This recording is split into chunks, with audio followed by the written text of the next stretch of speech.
Continuing the Basics first anniversary month with another Patreon-sponsored episode, supporter Locoman requested a look at a Transformers comic book that's unexpectedly returned to prominence in the last year. This week, it's the Basics on Hearts of Steel.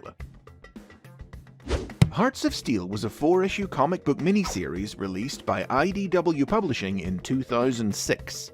Only the third original Transformers story the company ever published, it was one of their earliest experiments at telling stories outside their main ongoing continuity. Envisioned as being just the first in a line of miniseries collectively titled Transformers Evolutions, a Transformers answer to Marvel's What If or DC's Elseworlds, imagining alternate universes in which the Transformers were active on Earth in different time periods, like the Renaissance or the Roman Empire. Hearts of Steel was set in the mid to late 19th century, just after the end of the Industrial Revolution, and was scripted by Punisher and Batman writer Chuck Dixon. Ted McKeever was originally announced as the artist, but for unknown reasons was replaced by well-established Transformers talent Guido Guidi. Hearts of Steel presents the Transformers as having arrived on Earth eons ago, adopting the forms of prehistoric animals and continuing their war, until the onset of the Ice Age forced them to enter hibernation underground. They awoke in the 19th century, in the midst of the construction of the Great American Railroads. Bumblebee and the Autobots befriended the steel-driving American folk hero John Henry, while Starscream and the Decepticons exploited the disgraced young inventor Tobias Muldoon to help them master the new technologies of Earth. Guidi designed brand new period-appropriate alternate modes for the cast. The Autobots and the Insecticons all became train engines and carriages, while Starscream and the other Seekers became steampunk flying machines, Shockwave an ironclad battleship, and Scourge a zeppelin, to name a few. Designs were also created for Optimus Prime and Megatron, but in the story, the two leaders never emerged from hibernation. Realizing too late the Decepticons' evil intentions, Muldoon abandoned them, but corrupt industrialist Jacob Lee Bonaventure took his place to help the Decepticons complete construction of their Astro Train, aboard which they began heading towards New York City, there to seize control of Thomas Edison's new electrical power plant. Together with his friend Mark Twain, Muldoon joined forces with the Autobots and John Henry and pursued the Decepticons along the rails. Bumblebee and John Henry won the day when they were able to switch tracks on the villains, sending the Decepticons and Bonaventure plunging off a cliff to their doom. Now, as it happened, Hearts of Steel wound up being the only Evolutions miniseries ever published, as the release of the live-action movie the following year led IDW to direct their efforts toward it instead. Fans had every reason to assume that this would be the last they would ever see of the Hearts of Steel universe. Until 6 years later, when IDW released the crossover event, Infestation 2. A sequel to the previous year's Infestation event, which was about an army of zombies invading different universes. Infestation 2 was about the Elder Gods, ancient monsters from the stories of horror writer H.P. Lovecraft, doing the same, and the Transformers universe they invaded was the world of Hearts of Steel. Set a few years after the original Hearts of Steel miniseries, the 2-issue Infestation 2 tie-in reunited Dixon and Guidi for a story that drew heavily on Lovecraft's tales of the monster Cthulhu. Fish people from an ancient city beneath the sea reanimated the Decepticons and used them to take over a small Canadian fishing town, enslaving the minds of its populace to awaken the Elder Gods slumbering beneath the ocean. Catching wind of this new threat, the Autobots approached Tobias Muldoon once again, this time for aid in reactivating Optimus Prime, who was the only one with the power to stop the Elder God. With the help of Nikola Tesla, they succeeded in bringing Prime back online, and the Autobot leader sent the Elder God back to the bottom of the ocean.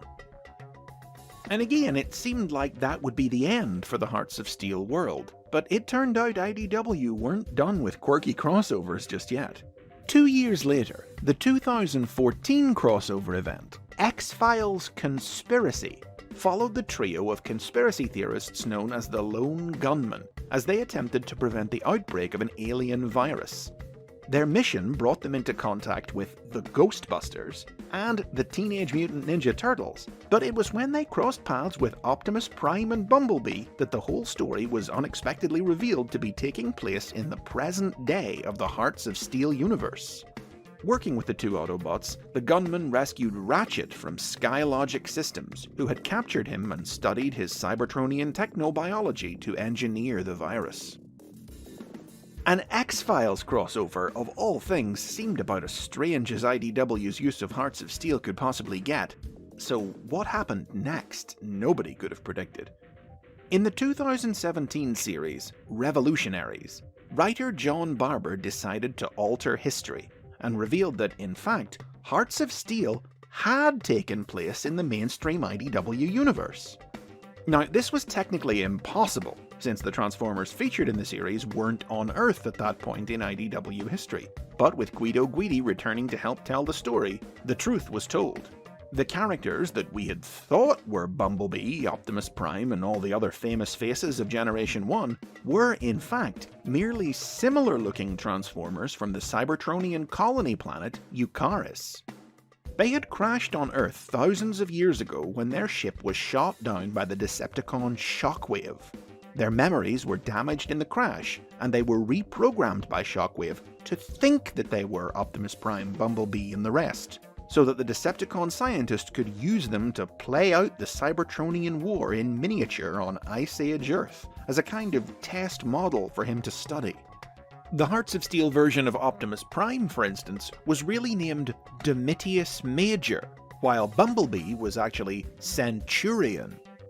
When more important matters drew Shockwave's attention away, the Eucharians were left unsupervised, and the events of Hearts of Steel and Infestation 2 played out as seen in the original comics.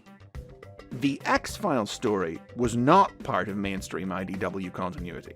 In this version of events, all the Eucharian imposters died out over the following century, leaving Centurion, his original memories having resurfaced, as the last survivor of his crew. During World War II, he was found and taken in by the scientist Garrison Krieger, who spent the next 70 years studying him, seeking to use him for his own evil ends. No longer the upbeat and optimistic Bumblebee, years of conflict had left Centurion embittered and convinced that all Cybertronians deserved destruction, so he swore loyalty to Krieger and even battled the old Autobot Cup and his human allies when they interfered with Krieger's plans, which included reanimating some of the other Eucharians as his mindless enforcers. It was another victim of Krieger's experiments, the cyborg superhero Mike Power, the Atomic Man, who stopped Centurion, using the link Krieger had created between them to take over Centurion's body. Power's consciousness absorbed Centurions, and they merged into a new entity who allied with the Autobots against Krieger. Now a being who's lived 3 lives under 3 identities from 3 different worlds, yet who truly belongs to none of them, Centurion's currently trying to find new direction and purpose on Cybertron. But if we've learned anything from the unexpected persistence of Hearts of Steel, it's that his is a story that doesn't quite feel like it's done yet. Does his history mean he has a role to play in the impending return to life of the real Bumblebee? Or does his connection to Shockwave mean he'll be involved in the Decepticons' plans for the coming of Unicron in this summer's finale storyline? As the IDW universe draws to a close after 13 years, Centurion's presence provides an unusual link back to the diverse beginnings of the company's Transformers comics. Hearts of Steel really was the little Cybertronian engine that could. And those are the basics on Hearts of Steel. Thanks to Locoman for sponsoring this episode. Check the description below for links to where you can read the various stories that make up this strange steampunk saga. Share your thoughts on it and its designs in the comments, and remember to like and subscribe for more from the world of the Transformers.